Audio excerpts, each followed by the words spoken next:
Hello, and welcome to the first Mega Movie Podcast of 2021.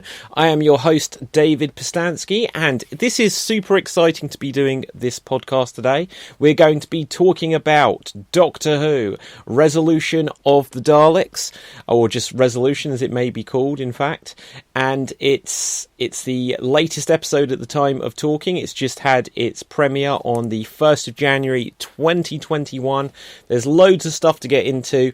Before we get into everything Doctor Who, though, if you haven't listened to the Mega Movie Podcast before from Extreme Improv, I welcome you. I'd also ask you to take a moment to smash that subscribe button wherever you are listening or watching any of our content, whether it's on the podcast app, so whichever podcast app you're on, if you're on Spotify or Spreaker or Apple iTunes or whatever, do give us a subscribe, whatever, so you'll get all of the latest episodes. If you're watching a video version, and I'm saying this knowing that there isn't a camera recording me, but you might be playing a video of this and then just listening to it on YouTube. Well, anyway, smash that subscribe button on YouTube. Help grow the channel, help grow the show, and do let people know. So now that's out the way, let's talk about Resolution. So, oh my goodness, this was a fun episode. This was a good episode. It wasn't, I will say straight off, my favourite holiday episode of Doctor Who. Not that I'm 100% sure which my favourite episode ever is, but it was good. And I can say that with the year everyone's had with 2020, just for Doctor Who to be back on TV, it felt like getting a warm hug that we all needed. So win, lose or draw, it was just great for Doctor Who to be on and be able to enjoy it, whether you enjoy it watching on your own or with friends or family. But let's get into the story. So there will be spoilers in this podcast. I'll just give you that heads up now. So don't put anything in the comments saying that I spoiled it for you, because you have had the heads up. And if I say it's a review of something, then expect that. So I'm going to say about the things that happened. It starts off with a flashback, and we see that the Dalek, which the Doctor had previously defeated, it was just like the empty shell, like the empty damaged casing, was being transported by a truck driver. I'm not quite sure who he was, but anyway, he stops to get a cup of tea at the side of the road, as truck drivers often do if they're driving a lorry, and someone killed him. Like, this is a bit interesting actually, because just as I'm talking about, I'm not sure who, because the woman who was serving tea clearly was a bad guy because she came and moved the body. I don't know who she was or how she played into any of this. So that's a bit weird, actually. Anyway, though, what was I going to say? So it ends up in the hands of, I can't remember any of the characters' names. This is a great start. Doing all of my research here, aren't I? But so it's the guy who was in the Spider episode, I believe. That's from not the most recent series, but the previous one. And let me just check here. I'm just trying to see if I've got the name of the character. I don't know. I'll find it. But anyway, so we find that they're planning to make Dalek drones, and the Dalek drones are going to look like Daleks, and they're going to stop rioting. They're going to stop protesters. They spray water. They spray tear gas, I guess it was. And they sound exactly like... Well, do they sound like Daleks? I don't even know if we heard them then. But they're basically a Dalek, because we've got their casing and we've decided, hey, we should make something that looks exactly like this to use it. Even though, we've got this because it was a monster trying to kill us, we're now going to build drones that look like these things. I don't know, do you know what? I really enjoyed this episode, but now when I'm speaking about it, I'm not sure I understood it all. But that doesn't matter. We cut to the Doctor, and she's in a prison because, of course, she was arrested by the Jadoon. And it was great. You see her looking out of her prison cell window, I guess, or porthole as it may be on a spaceship. And there's like basically lightsabers for bars, which is, again, it's a funny thing because it looked cool. But is she going to break that and go out into the vacuum of space? Do you know what? I really don't mean to do this. I do have a few things which I found questionable, but just as I'm discussing this, I'm going to pick apart this whole thing, and I don't mean to. Let's go on to some things that I thought were really cool. We see that it's like the monotony, that we see that she's got all of like the chalk lines of she's been there one day and another day and another day, and she's been there however many years. And then we see that she's going through the daily routine, hello camera 38, hello camera 39. Then we see that she's in what looks like a little cubicle, but it's like a prison cell, and I guess this is the equivalent to the prison yard, where they get a bit of exercise, even though it's like incredibly limited space. Don't know why they're there during the day. And in the cell next to her is a weeping angel, which when I saw that, I was like, oh my god. Now, this was just a little bit of a tease. It's not a weeping angel story in any way, but it's cool to see that they have remembered the weeping angels. And again, slight spoiler warning, if I've understood this correct, they may be bringing the weeping angels back for another episode soon, which would be good because we haven't obviously had one, a proper one at least, since the last one with Amy and Rory, which is years and years ago now.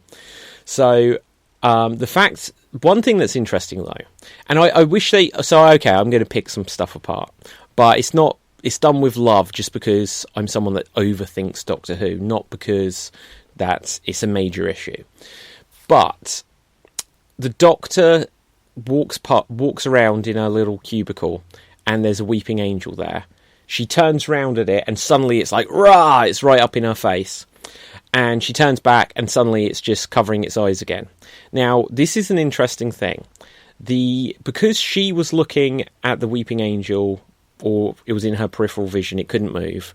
She blinked, I guess, and then it suddenly could get her. So does that mean that in this prison, like, the security cameras aren't constantly seeing the weeping angel? Does that not matter? Because I guess the security cameras are not a living thing, but does the live feed matter? Who knows?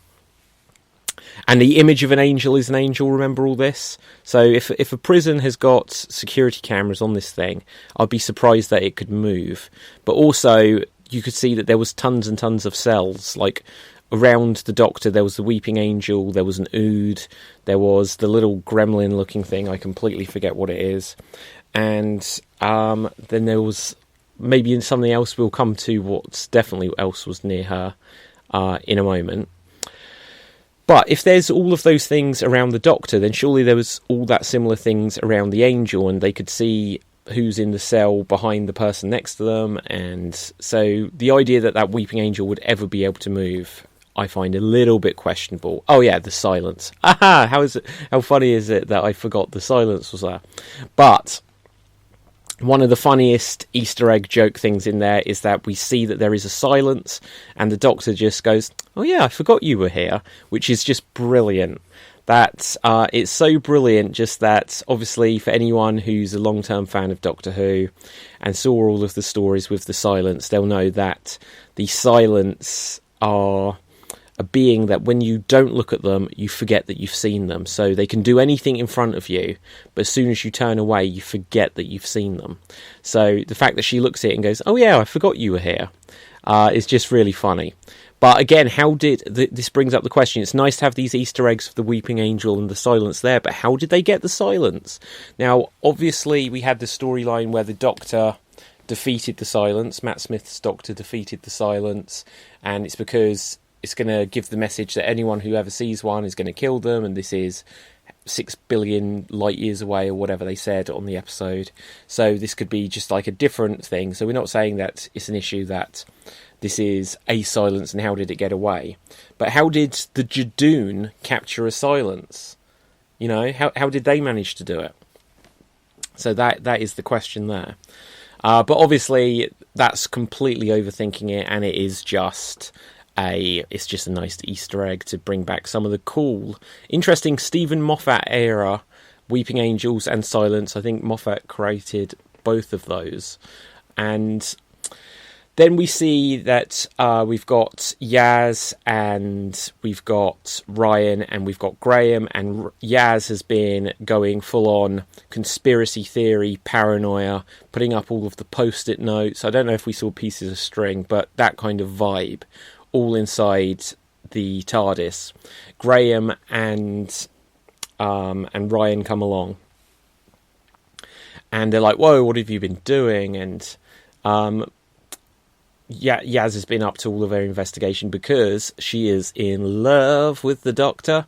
I know lots of people have been saying, "Oh, is this the storyline?" And this episode absolutely was making this the thing.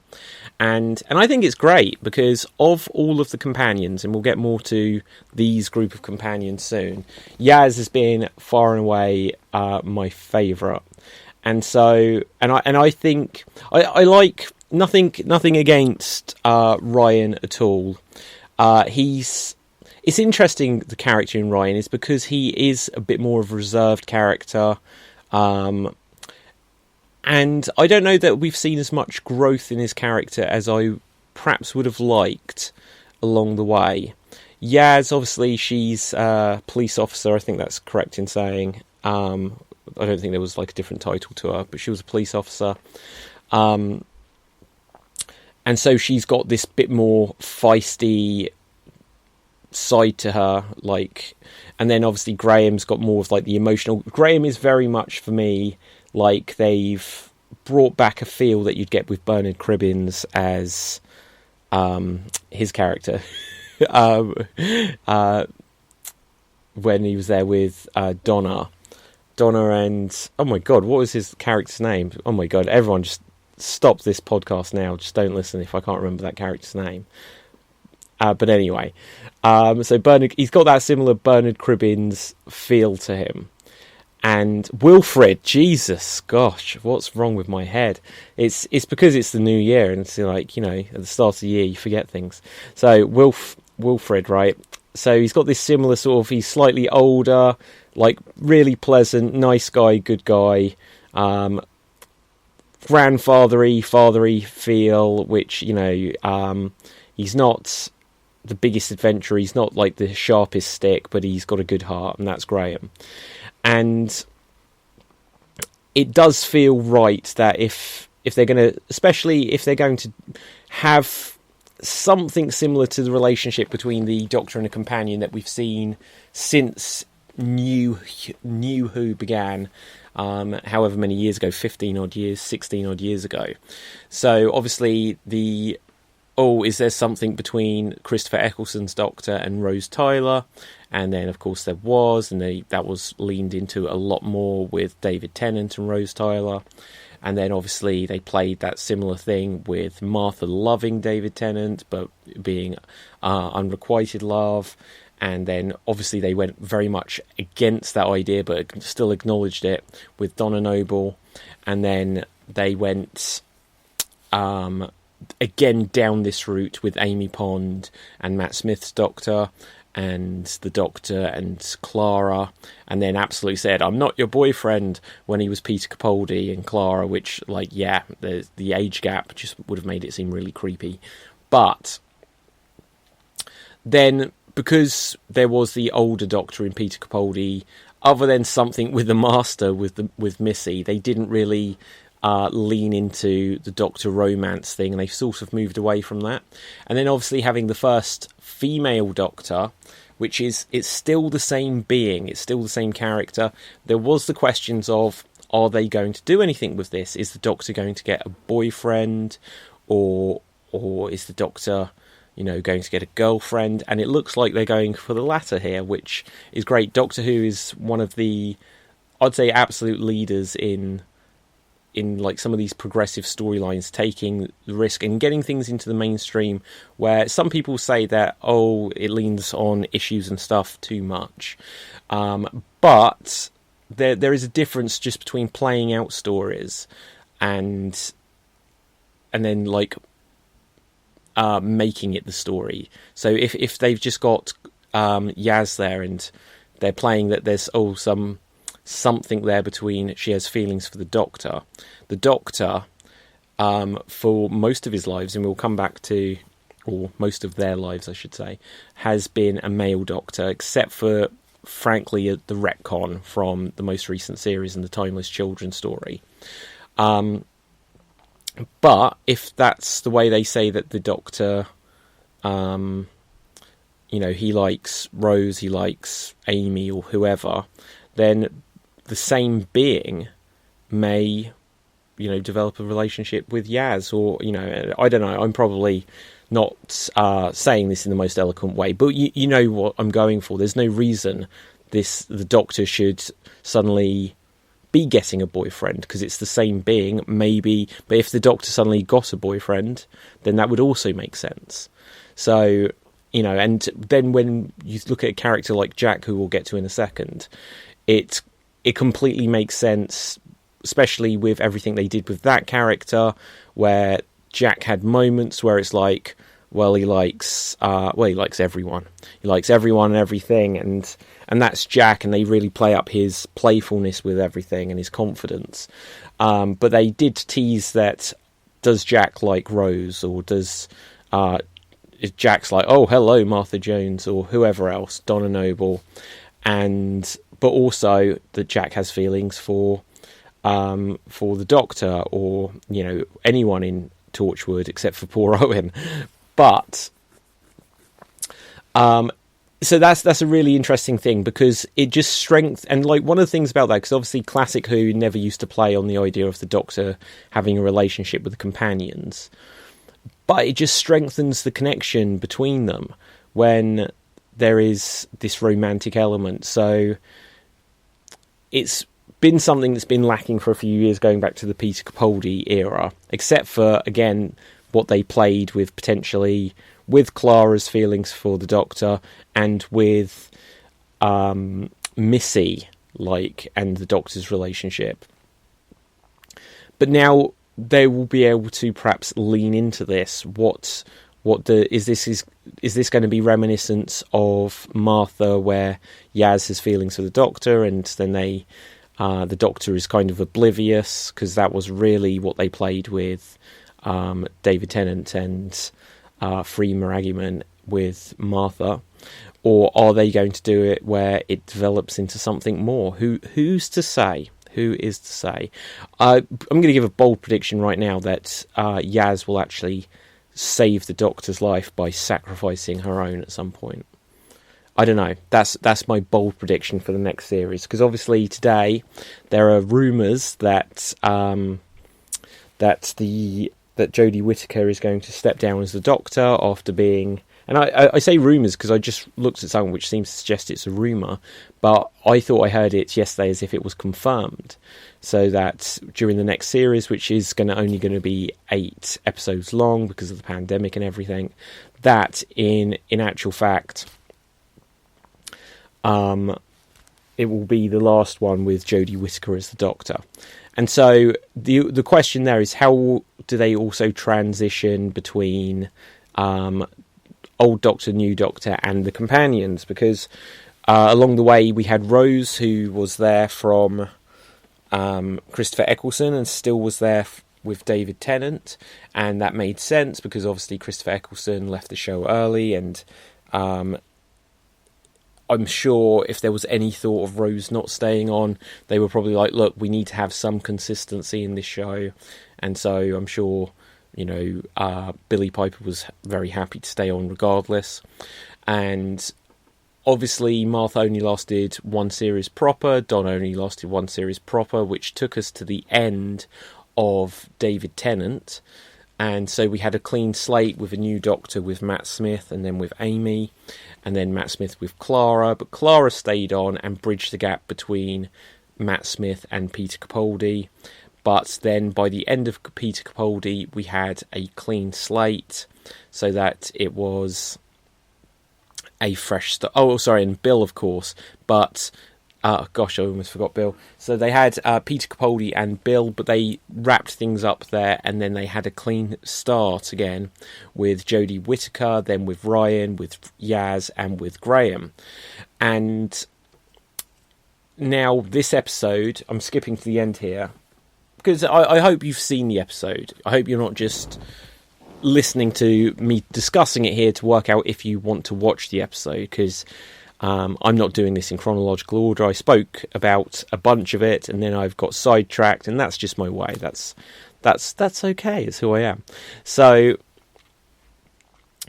at the end, as we saw, Graham and Ryan, they've finished their time on the TARDIS. I'm sure they'll be back if Jodie Whittaker's Doctor is leaving. So if there's only going to be 8 episodes, I'm sure they'll be back maybe for 2 of them, maybe 1 of them at some point in the next series. So it looks like they'll just have a clean start again for whoever the 14th Doctor is.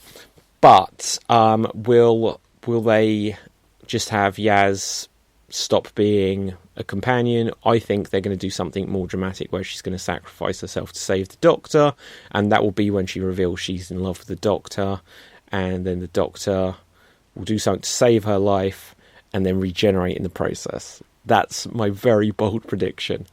But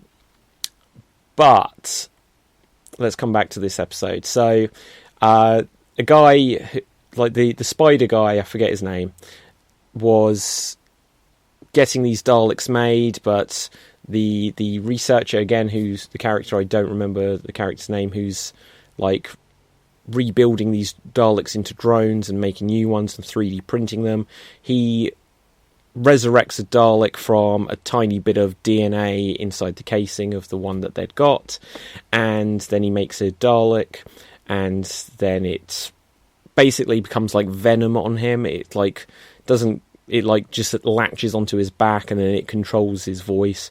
So it's like, we are Venom, and has this deep voice coming through him because it's controlling his speech rather than sounding like what you'd expect from a Dalek. And then he's making loads more Daleks, and that's set. And there's a new Prime Minister who I don't think we've seen before, but this was one and done because she got killed. And I didn't like that, to be honest. How many times have they killed prime ministers or world leaders in Doctor Who? It's a bit too much. There's too many monster assassinating world leaders within Doctor Who, and this one didn't feel earned because I don't remember this character. I feel like this was our first introduction to her. But anyway, so the Doctor is still in prison in the Jadoon, and I don't think we saw the Jadoon either, so I don't know if they'd lost the costumes or what, but why weren't there Jadoons patrolling? But anyway, maybe it was just like, one too many things to stick in this episode. But we suddenly see that Captain Jack is in this cell next to her. And Captain Jack has, this was very funny, it'd taken 19 years, because obviously he's immortal, to get into the cell. And you think that he's like edged his way there one by one to get into the cell next to the Doctor. And imagine putting yourself through that and it's taking 19 years. You break into a thing, it's like, right, I'm going to get myself into this prison, and then it takes 19 years to get into the cell next to the person you want to speak to. But it's really weird, because why did he need to be in the cell? Because he'd got the thing, unless it was that he didn't want to release a weeping angel or something. Couldn't have he just used that thing to run through, grab her, and run and keep running? I suppose it seemed to run out precisely when they got into his cell, or wherever it was, where he'd got the vortex manipulator. And I guess there was some reason why you couldn't use the vortex manipulator just to teleport directly into her cell. But being a Jadoon prison, I'm sure they've got something that would have stopped that. It didn't stop the thing that gave the... Basically, if you remember Who Framed Roger Rabbit, the thing that's like the hole that lets you walk through things or stick your arm through things. But he got this bubble thing which he'd smuggled into prison, shall we say that. And so he sees the Doctor, and I think this is the first time, because even though Jack was in the last series, I don't think him and the Doctor met, but him and the Doctor meet here. Or maybe they did meet. Jesus, I can't remember. I only saw that when it first came on, and then there's been this whole pandemic since. But, so he manages to save the Doctor, and he's got the vortex manipulator, and the Doctor didn't seem to mind, because normally the Doctor doesn't like vortex manipulators, and the Doctor seemed quite pleased to get away. And then they turn up back to the TARDIS, and Yaz is like, "Where have you been?" And she's like, "Oh, has it been a week or 2 weeks?" And no, it's been 10 months, which is not like the same length of time that Amy had to wait, where it was like she had to wait 20 years or something for the Doctor to come back, or 15 years or something, from when she was the little girl to being grown up. But actually, before I move away from the prison, this is one of my my things that I didn't like about what they did here. Wasted opportunity. Huge wasted opportunity. I enjoyed the episode, but listen to this. The Doctor is in a Jadoon prison. And that was just a few minutes of this episode. Now, I know that it's the holiday special. It's not a Christmas special, but it's the holiday special, and they need to get on with the storyline. But what a wasted opportunity. Even if they'd done something where it's like, well, the Doctor needs to do this because she's going to be on trial and she's going to get caught again at the end or something, I think having the Doctor in prison is super interesting. Obviously, years and years ago, we had the Trial of the Time Lord, which had the Doctor on trial, and I'm not saying that we want to have another Doctor on trial thing. But if anyone's seen the TV show Prison Break, the entire first year of that show was just someone getting themselves put into prison, plotting how to break someone else out, and how they go about doing it. I won't give spoilers for that show because that wouldn't be super fair, but as I just mentioned, obviously, the whole first series deals with the actual prison break aspect of it. Imagine that, and that was a great show. Imagine that, but it's a Jadoon prison, and it's science fiction. And imagine, now we didn't see, I mentioned earlier about like the courtyard where the Doctor is. So not the courtyard, the prison yard rather. So, but it was like the little cubicle cells. Imagine if they'd actually got something where the Doctor is on a prison, sort of like a Superman Phantom Zone or something, where it's just all of the people who have been captured, the worst people in the universe, are put to this facility, and then they're in their little cell, and when it's like during the day, they go out into the prison yard, and there's the Doctor, with some of the same ideas they had, and there's a silence, and there's a Dalek, and there's a weeping angel, and there's the family of blood. Imagine if there was one of them, any of these things, where basically all of the other criminals in this prison are monsters and enemies that the Doctor has defeated. It could have even had like the Master in there. That would have been like brilliant. Imagine, obviously it doesn't tie into the story we've just had, but imagine if the Doctor was arrested, put into like some space prison, and that's how they reintroduce the Master. That would have been brilliant. So that there's the Doctor, and there's the Slovene, and there's like an Evolude like they showed, and Sycorax, and any of these other monsters, Cybermen, and there's just like examples of all of these things, and then the Doctor walks out into the prison yard, and all of them are just like, "We're going to kill you, Doctor." And imagine if there was a thing so that like they can't do anything to each other for whatever reason, and so there's some sense of a peace treaty. There's some sort of we will not go to arms or something between all of the monsters, you know. And then there's the Doctor, and it's like the thing that's going to break the straw that broke the back.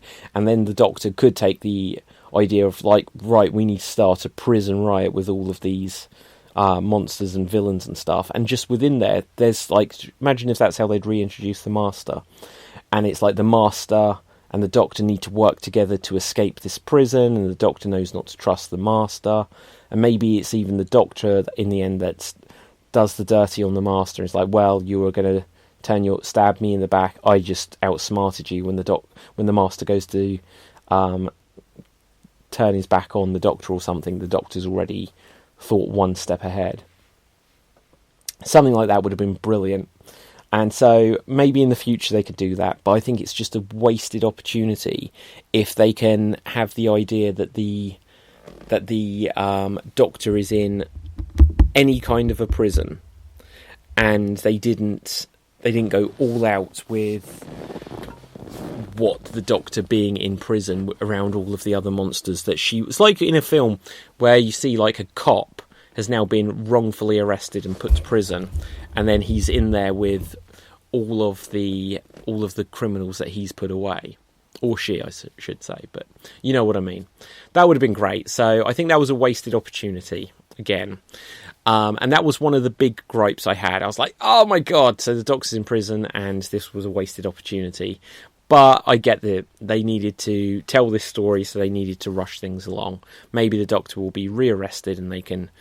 And I'm not saying like Prison Break, they need to do a whole series, but imagine if there was like a 2-part thing where it's the Doctor in prison, or even a 3-part thing. I think you could stretch it where it then leaves the companions having to solve something completely on their own without the Doctor.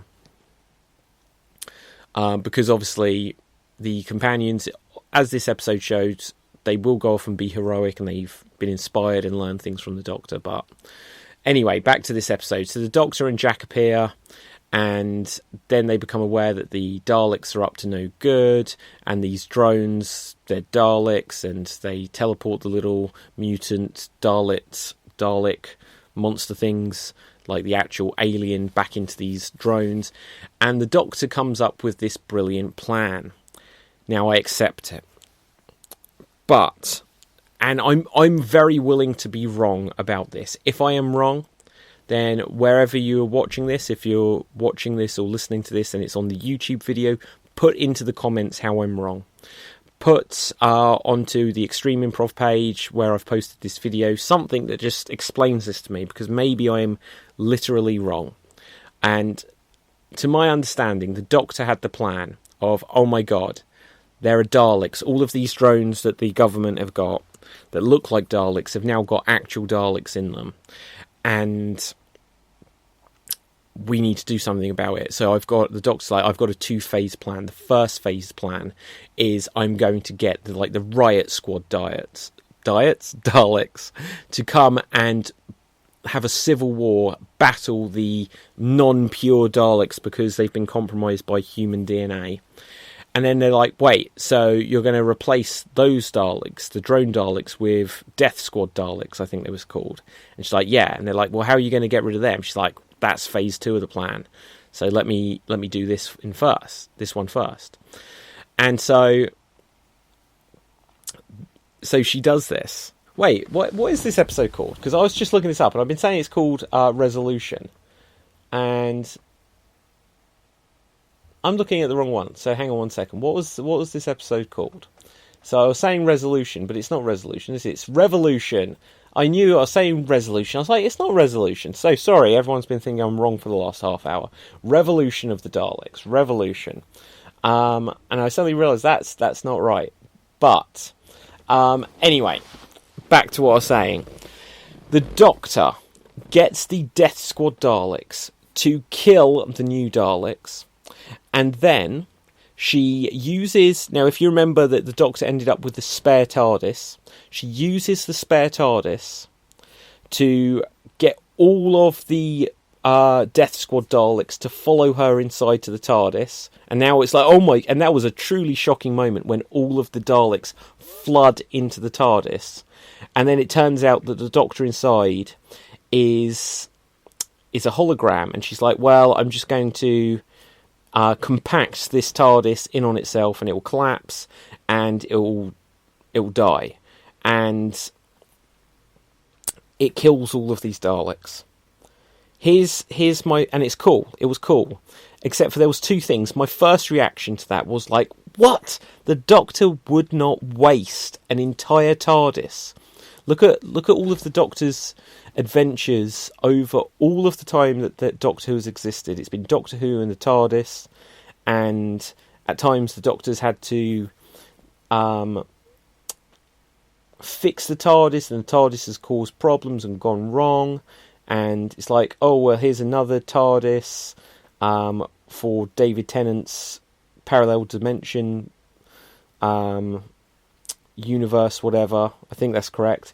And his, we're going to make a TARDIS when the TARDIS suddenly was a woman and in love with the Doctor. And it's like, this is all spare parts of TARDISes, so let's just fix the TARDIS or make a TARDIS here.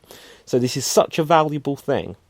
Time machine, can go anywhere in space, and the Doctor destroys it to kill the Daleks. Now, it's like, well, do you keep this, or do you sacrifice it to kill all of the Daleks? And I think, because the Doctor has managed to defeat the Daleks probably 20 or 30 times in the past without sacrificing a TARDIS to do so, the Doctor should have just played this out ever so slightly longer and came up with a different plan.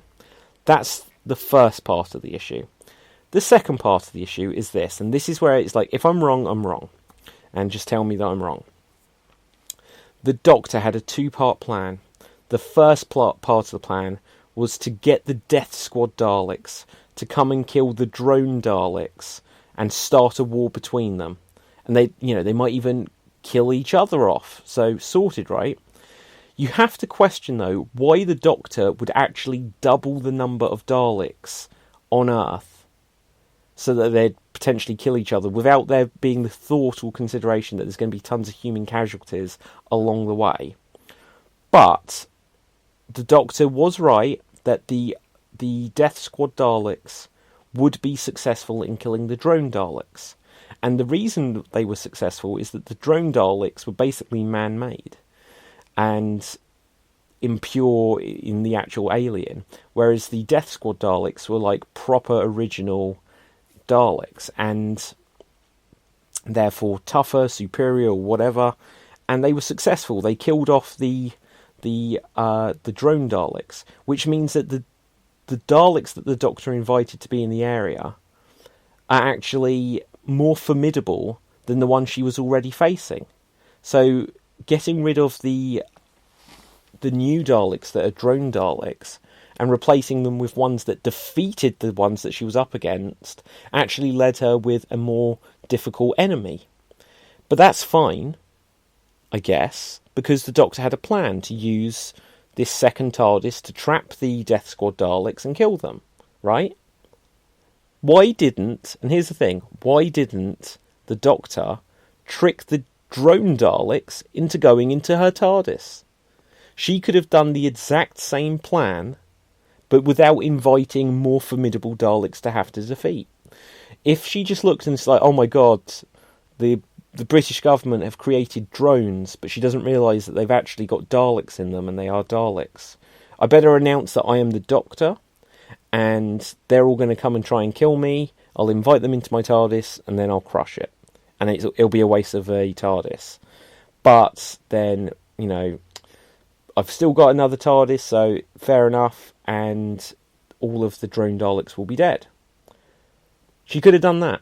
Even though it would have been silly to waste the TARDIS, she could have just said, hey, I am the Doctor, come and get me, I'm going to be in my TARDIS, and all of the drone Daleks would have gone in there and she'd have killed them. Instead, she said, hey, through time, come and get me. Not even come and get me. Come and get these Daleks, they're impure. And then other Daleks came, and so suddenly there was twice as many Daleks, and if her plan had gone wrong, and they'd actually, imagine if they'd just worked together, there'd have been twice as many Daleks. But she knew them well enough that they wouldn't work together. But she invited twice as many Daleks there, and she invited tougher Daleks to kill the Daleks she was already up against, so that then she could kill the tougher Daleks by tricking them into the TARDIS. And so with that, everyone will say, yeah, but she's now killed two lots of Daleks. One lot of Daleks killed the new ones, and then she killed the old ones. So now the universe is rid of even more Daleks. But the question is, why did she put the human race and Earth and everything at risk by inviting more Daleks to make twice as many Daleks on Earth?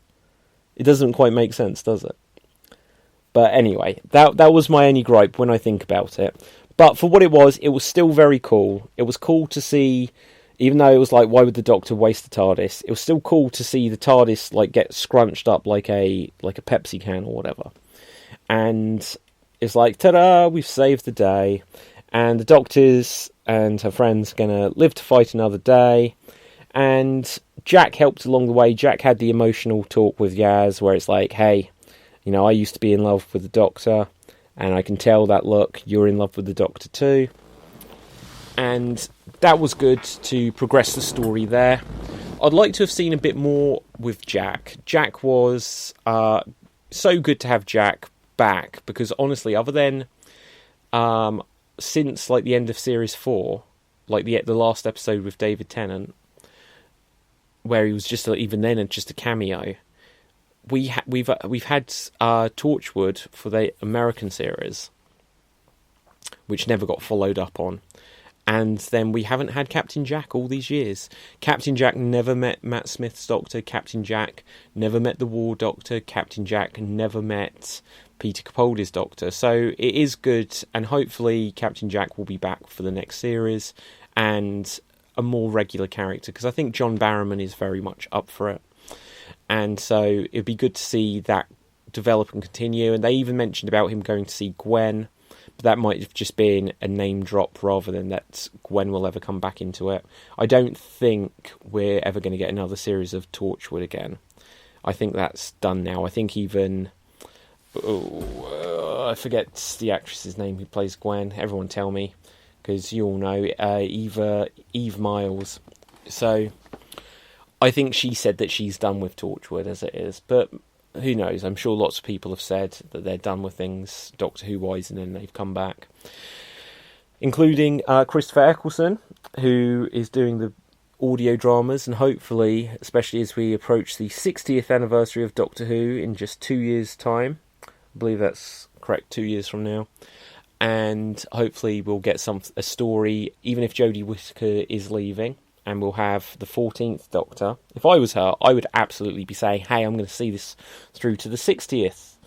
But we'll have a 14th Doctor, and I'm sure they'll do everything they can, so they'll have the 14th Doctor, whoever that may be, Jodie Whittaker, Peter Capaldi, Matt Smith, David Tennant, and Christopher Eccleston, and Paul McGann.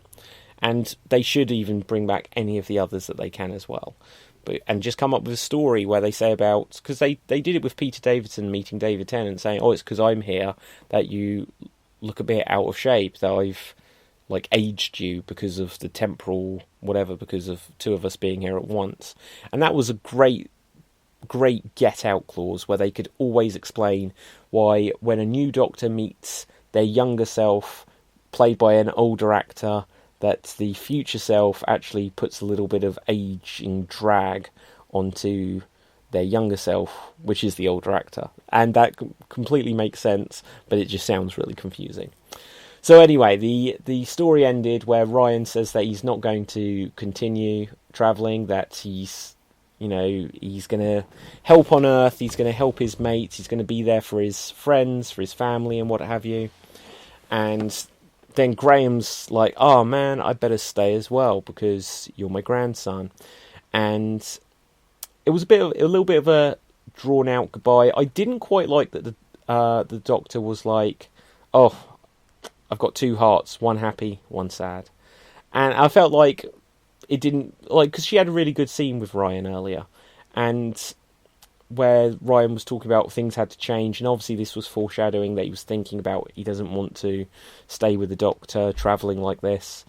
That was a really good scene, two-handed between them, and so for him to even make the joke, hey, you've got over me going really quickly, and she's like, oh, two hearts, one happy, one sad. I felt that didn't quite have the emotional punch to it, but this wasn't a character dying or anything, and I suspect that they will be in the next series, even just a little bit. The Doctor gave Graham and Ryan sonic... No, he didn't. She didn't. She gave them psychic paper, and so they're obviously going to use that to get into places, but that doesn't give them any other abilities other than just tricking people to who they are. But it does suggest that their adventures will continue, just like we saw with Clara and me, just like we saw, I guess, with Rose, obviously going off and then we found out later that she was continuing her adventures and saving people, and Donna doing the same, to then find the Doctor again. So it gave a sense that things will continue. They had a nice touching moment where, was her name Grace? Graham's wife, they both saw her, and she was like the heavenly vision they saw as they were looking into the sun, and they both saw the same thing. You don't really need to know how she you don't really need to know if that was an actual vision of something, but they both seem to get that sense. So anyway, they both just saw that as a possibility, and she smiled down upon them, and that was nice. And then it ended with the joke, and I can't remember because I've only seen the Jodie Whittaker Doctor stories when they first come out on TV. I haven't watched them again yet, and it might be that, well, oh my gosh, so Doctor Who isn't on Netflix anymore in the UK. So it may have been that, they haven't put them on there yet. I haven't caught up to watching them on there yet, but it's just not going to happen now because they're not on there. Maybe if they're on iPlayer or something, then that might be all right. But it's going to mean that I need to get these DVDs, because just relying on Netflix to watch Doctor Who isn't currently possible, which is just insane, and makes Netflix that little bit less valuable to me, because Doctor Who's obviously one of the main shows that I like to watch on there. But it ends with a joke where he's teaching Ryan to ride a bicycle, and maybe that ties back into when you first saw the characters. I honestly can't remember. Did that go full circle there? I can't remember why it was a thing that he can't ride a bicycle. But anyway, it was not the most memorable holiday special. I don't like that they keep bringing back the Daleks just to have them defeated so quickly, because if you bring them back and have them defeated in one episode over and over again, it doesn't make them seem that much of a threat. And when they keep saying, this is the most evil killing machine in the whole of existence, it's like, well, I don't quite believe you, because you seem to beat them quite often. Do you know what I mean? The Master seems much more of a formidable enemy, and even though they would be Dalek Sec or whatever, they had named Daleks a few years ago, and Davros is much more formidable, because even though, again, they perhaps haven't always done the best things with Davros, where the Daleks turn on him and everything, having a figurehead to these monsters usually makes sense. Having a leader, someone who the Doctor can clash personalities with and intellects with, and so the Master usually seems more of a threat. And the Weeping Angels, even though there was a little cameo here, they've only had 3 or 4 main episodes, and they literally defeated, even though there was a happy ending-ish thing to it, in the end, they defeated Amy and Rory. The Doctor lost to the Weeping Angels there. The Doctor was defeated by the Weeping Angels in Blink, hence that the Doctor and Martha were back in time. So the most formidable recurring monster really does seem to be the Weeping Angels in that regard, whereas the Daleks turn up, and the Doctor could defeat the drone Daleks and the Death Squad Daleks all within 10 minutes of calling on the Death Squad Daleks. It's easy, done it. But anyway, it was fun. It was a good episode. If you're going to pick apart an episode and review it like this, you're always going to come up against all of the little, why did they do that, or how did that make sense? And it can be easy to seem like it's that you're being critical, and I don't mean it to be critical, because I enjoyed the episode. It wasn't my favourite, like I keep saying, compared to some of the other specials they've done over Christmas or New Year in the past, and I don't think it added as much to the storyline. This took and often with the Christmas ones, they try not to progress the story too much, because they just want it to be a fun adventure that everyone can watch on Christmas Day or New Year's Day, and without having to know everything about what's happened in the previous episodes. So this did touch upon, obviously, the Timeless Children storyline, where it turned out that the history of the Doctor and Gallifrey and the Time Lords isn't what we thought it to be.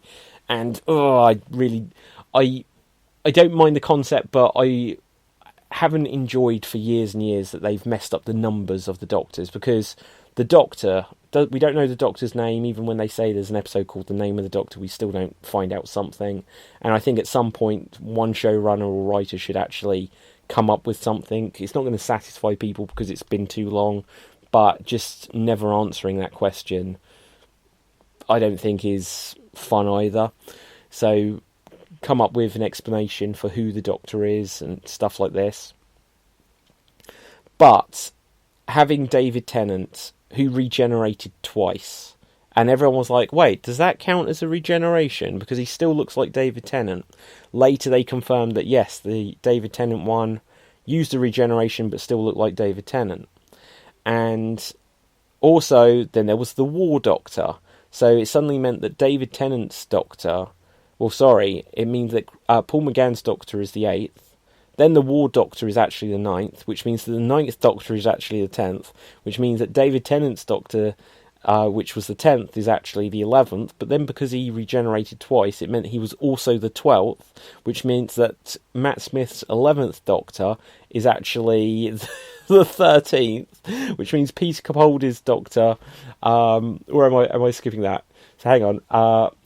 War is the 9th, Eccleston is the 10th, Tennant is the 11th, Tennant is the 12th, Matt Smith is the 13th, Capaldi is the 14th, and Jodie Whittaker, the 13th Doctor, is actually the 15th Doctor. The 15th Doctor is being referred to as the 13th Doctor, and then we won't count the fact that there was the whole comic relief Doctors with Rowan Atkinson and Jim Broadbent and Joanna Lumley, and who are the others? Hugh Grant and Richard E. Grant. But before they decided to say that Christopher Eccleston was the 9th Doctor, they'd already said that Richard E. Grant was the 9th Doctor, even though I think he was... so if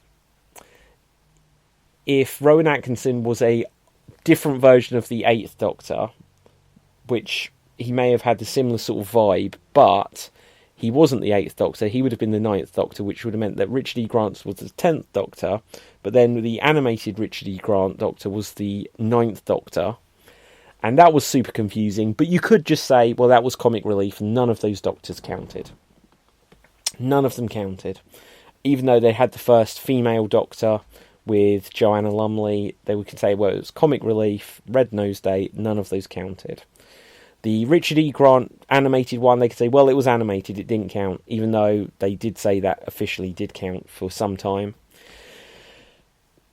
Take away all of that, and it's still that Jodie Whittaker's 13th Doctor is actually the 15th Doctor, but then, I forget the name of the actress who played the Mystery Doctor in the last series, in Series 12, and it was like, oh, shouldn't you recognise me if you're a future me? And the other one was like, well, no, shouldn't you recognise me if you're a future me? It's like, well, we can't both be the future Doctor. But it turned out that the Doctor, before William Hartnell, had, 8 or 10 other Doctors. And it was very cool as a concept, and it would have been fine, except even with the War Doctor, I liked John Hurt, and he gave a great performance, but obviously we've since, no longer got John Hurt.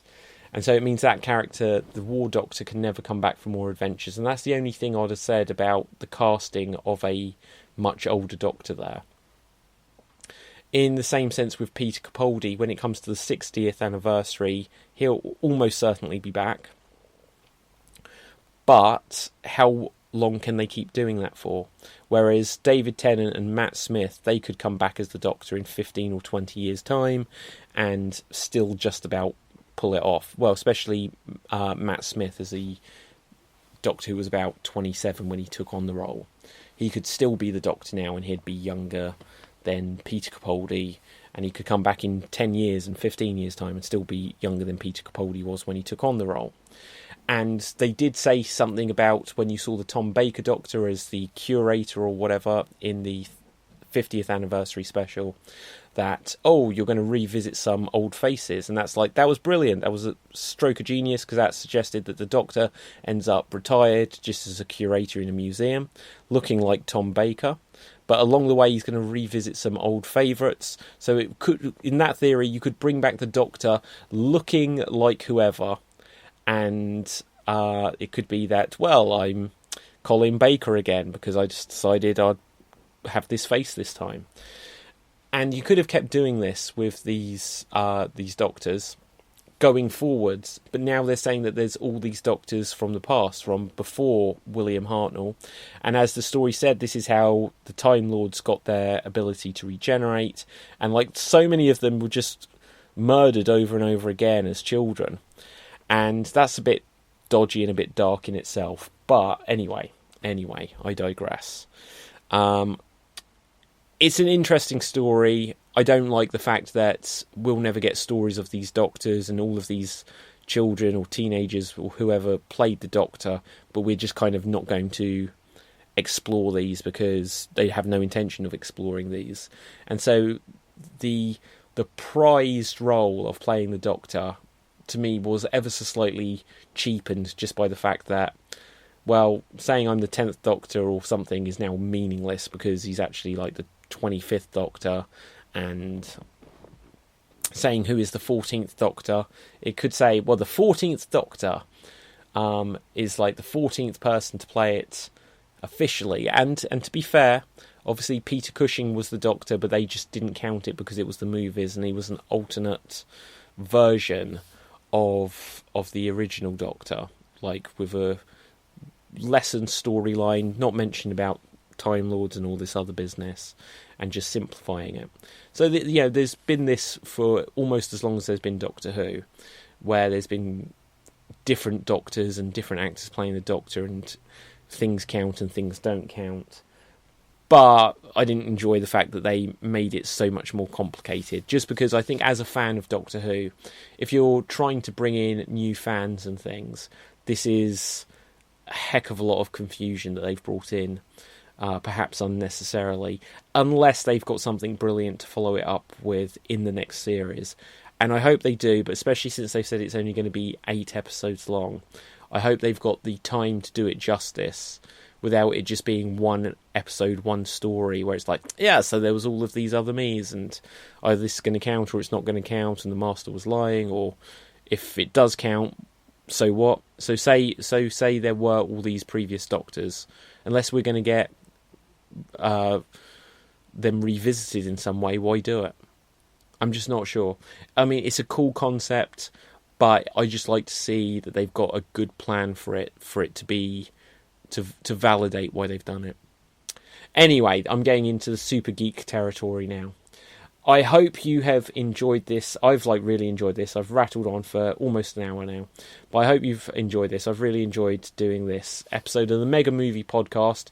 Do hit the subscribe button if you're on like Google Podcasts or Apple Podcasts or Spotify, whichever platform you're on. If you're listening to it on Alexa, then all the better. Wherever you like to listen to it, that's great.